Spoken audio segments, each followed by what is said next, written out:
একটা ছোট্ট প্রশ্ন, বাংলাদেশের জাতীয় ফল কাঁঠাল, কিন্তু জাতীয় বৃক্ষ আম গাছ কেন? এইদিকে ভারত আর পাকিস্তান দুই দেশেরই জাতীয় ফল কিন্তু আম, এমনকি ফিলিপাইন্সেরও। আমের সিজনে রাজশাহীর বন্ধুকে আম পাঠানোর জন্য আমরা যেইভাবে তাড়া দেই, লিলিপুট ফারহান খুবই ভালো মতন সেটা দেখাইছে। এইরকম তারা কিন্তু কাঁঠালের জন্য আমরা কাউকে দেই না।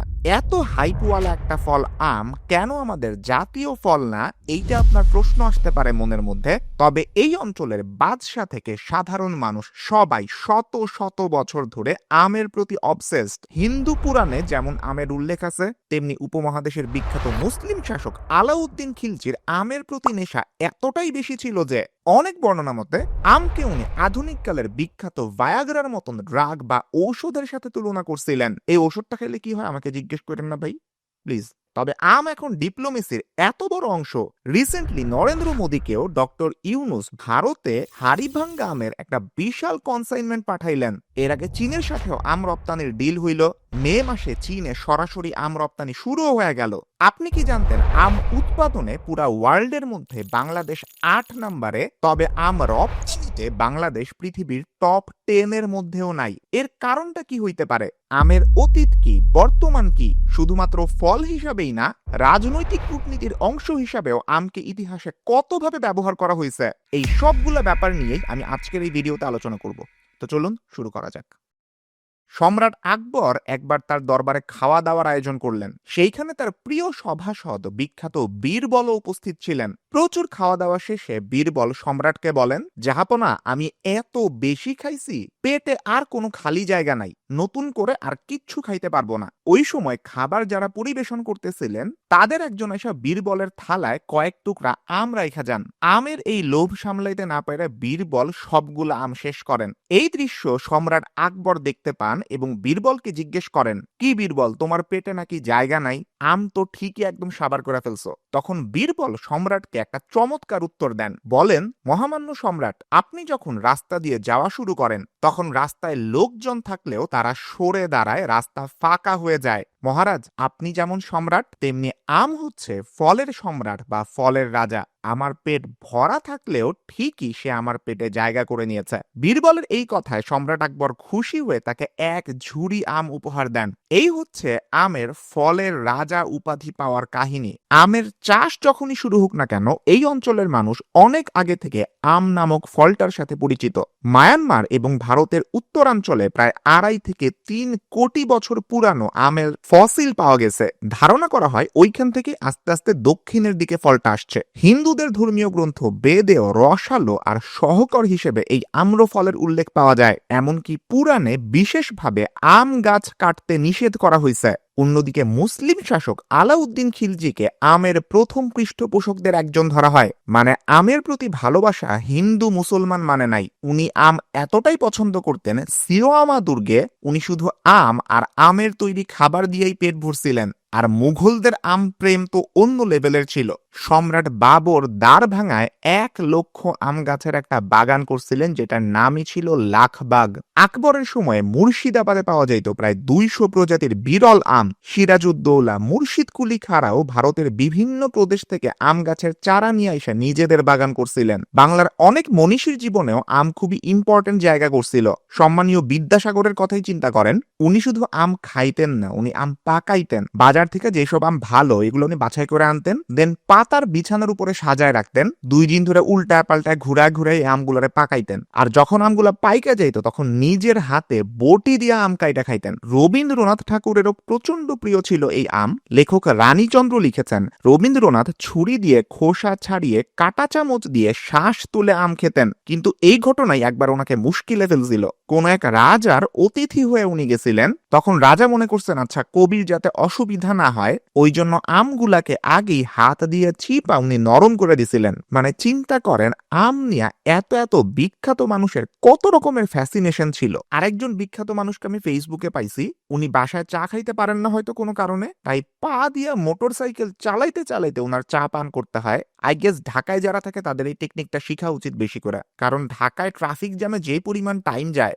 কাঁথা, বালিশ, চায়ের কেটলি সবকিছু নিয়েই বাসা থেকে বের হওয়া উচিত, তাইলে রাস্তার টাইমটা অন্তত কাজে লাগবে। ও রাস্তায় আপনারা চাইলে আমও খাইতে পারেন। আমের প্রতি আমাদের যেই ফ্যাসিনেশন, জাতীয় সঙ্গীতের মধ্যেও আমের উল্লেখ আছে, ওমা ফাগুনে তোর আমের বনে ঘ্রাণে পাগল করে। আমের বিভিন্ন ধরনের ভ্যারাইটি আছে। আলফোনসো আমকে বলা হয় এই আমের মধ্যেই রাজা, যদিও এই আমের নামকরণ হয়েছে কিন্তু একজন পর্তুগিজের নামের অনুসারে, পর্তুগিজ জেনারেল আলফোনসো ডে আলবাকার্কি। যদিও এই আমের উৎপত্তি কিন্তু ভারতীয় উপমহাদেশেই। মারাঠার রঘুনাথ পেশোয়া মারাঠা শক্তির প্রতীক হিসেবে 1 কোটি আম গাছ লাগাইছিলেন। শোনা যায় সেইখান থেকে নাকি এই জাতের উৎপত্তি। এছাড়াও ফিলিপাইনের কারাবাওকে Guinness book of world record অনুযায়ী সবচেয়ে মিষ্টি আমের জাত ধরা হয়। পাকিস্তানের সিন্ধি, আমেরিকার হাদেন, অস্ট্রেলিয়ার কেনসিংটনও সারা বিশ্বব্যাপী বিখ্যাত। বাংলাদেশেরও হিমসাগর, ল্যাংড়া, আম্রপালি, হাড়িভাঙ্গা, ফজলি, গোপালভোগ এইসব আমের জাত সারা বিশ্বব্যাপী বিখ্যাত।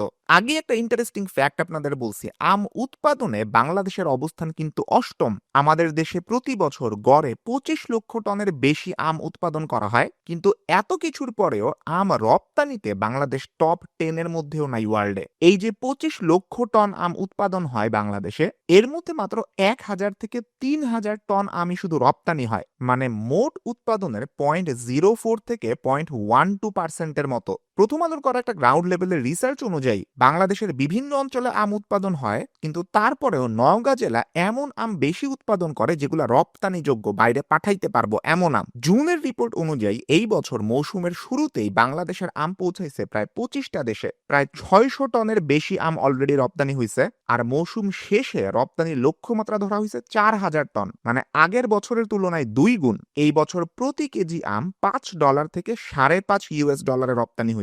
রপ্তানিকারকরা যেটা বলতেছে, এই বছর সবচেয়ে বেশি আম যাইতেছে যুক্তরাজ্যে, ইউকে, লন্ডনী মানুষরা যেখানে থাকে। ইউরোপে বাংলাদেশের প্রবাসীদের একটা বড় অংশ থাকে, সেই কারণে সেখানে আমের চাহিদাও বেশি। আর এইবারই প্রথম বাংলাদেশ চীনে আম রপ্তানি করছে। আপনি যদি গত 8 বছরে আম রপ্তানির হিসাব দেখেন, 2016-17 অর্থ বছরে আম রপ্তানি হয়েছিল মাত্র 309 মেট্রিক টন। সেখানে 5 বছর পরে 2021-22 অর্থ বছরে আম রপ্তানি বাইরে হয় 1757 মেট্রিক টন। আর পরের অর্থ বছর মানে 2022-23-এ এই আম রপ্তানি আরো বৃদ্ধি পায় 3100 মেট্রিক টন। তবে 2023-24-এ আবার রাজনৈতিক অস্থিরতার কারণে এই আম রপ্তানিটা কমে, রপ্তানি হয় 1321 মেট্রিক টন আম। এইসব কারণেই চীনে যে প্রথমবারের মতন বাংলাদেশ আম রপ্তানি করতেছে, এটা নিয়ে সবাই খুবই কিউরিয়াস, খুবই খুশি। বাংলাদেশ আরো 6 বছর আগে এই এক্সপোর্ট রিকোয়েস্টটা করছিল। আমের পাশাপাশি কাঁঠাল, লিচু রপ্তানি করার প্ল্যান চলতেছে। এইটার মেইন টার্গেটটা হচ্ছে চীনের সাথে বাংলাদেশের আমদানি রপ্তানিতে একটা বিশাল ঘাটতি আছে। গত জুলাই থেকে ডিসেম্বরের সময় বাংলাদেশ চীন থেকে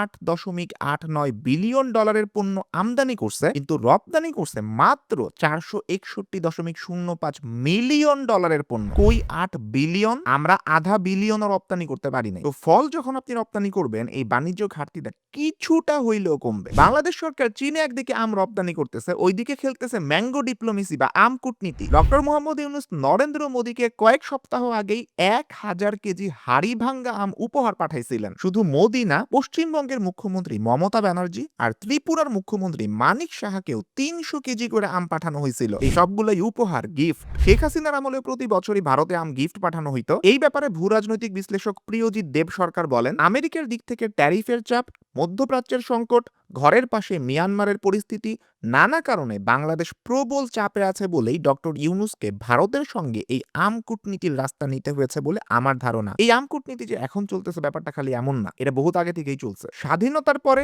ভারত, পাকিস্তান দুই দেশই নিজেদের জাতীয় ফল হিসেবে ঘোষণা করে আমকে। 1955 সালে ভারতের প্রধানমন্ত্রী জওহরলাল নেহেরু চীনের প্রধানমন্ত্রী চৌ এনলাইকে উপহার দিয়েছিলেন দশেরি এবং ল্যাংড়া আমের চারা। পরে মাও সে-তুংকে পাকিস্তানের পাঠানো আম চীনের সংস্কৃতি বিপ্লবের সময়ে প্রতীকী পূজার বস্তুতে পরিণত হয়েছিল। 1981 সালে পাকিস্তানের সামরিক শাসক জিয়াউল হক ভারতের প্রধানমন্ত্রী ইন্দিরা গান্ধীকে উপহার পাঠান আনোয়ার রাতাউল নামে এক জাতের আম। মানে আমরা গ্যাঞ্জাম করব না, একটা সৌজন্যতা বশত উপহার দিলাম। পাকিস্তান শুধু আম এই উপহারেই সীমাবদ্ধ রাখে নাই, তারা বিদেশে ম্যাঙ্গো ফেস্টিভ্যাল করে আমের বাজার বাজার তৈরি করছে, আমের যখন প্রদর্শনী হয়, বিদেশি নেতারা যখন আসে তখন তাদেরকে আম খাওয়ায়। এইটার মতন একটা পলিসি ইমপ্যাক্ট কৌশল ওরা নিছে। এমনকি ১৯৮৮ সালে প্রেসিডেন্ট জিয়াউল হক যখন মারা যায়, মৃত্যুর সময় ব্যবহৃত বোমা আমের বাক্সে লুকানো ছিল বইলা কনস্পিরেসি থিওরি আছে। এমনই এক ঐতিহাসিক ঘটনার নামেই লেখা হইছে a case of exploding mangoes নামক একটা জনপ্রিয় বই। বুঝতেই পারতেছেন আম কিন্তু এখন শুধুমাত্র একটা ফল না, এইটার সাথে জড়ায় আছে ইতিহাস, ঐতিহ্য, কূটনীতি আরো অনেক কিছুই। আমি এর আগে ভাত নিয়ে একটা কনটেন্ট বানাইছিলাম। বাঙালিরা কেন এত বেশি ভাত খায়? এইটার হিস্ট্রিটা আসলে কি পুরাতন আমল থেকে। ওইজন্য ঠিক করছিলাম আম নিয়েও এরকম একটা কনটেন্ট বানানো যায় কিনা। তো আজকে এই ভিডিওটা বানায় ফেললাম। আম নিয়ে এই কনটেন্টটা আপনাদের ভালো লাগছে কিনা আমি একটু কমেন্টে জানতে চাই। আপনাদের পোষাইছে কিনা এটা বইলেন। আপনার যদি এই ধরনের কনটেন্টগুলো ভালো লাগে আপনি সাবস্ক্রাইব করে রাখতে পারেন এবং পাশে থাকা বেল আইকনটা প্রেস করতে কখনোই ভুলবেন না। সবাই ভালো থাকবেন, সুস্থ থাকবেন। দেখা হবে ইনশাআল্লাহ পরবর্তী ভিডিওতে। আল্লাহ হাফেজ।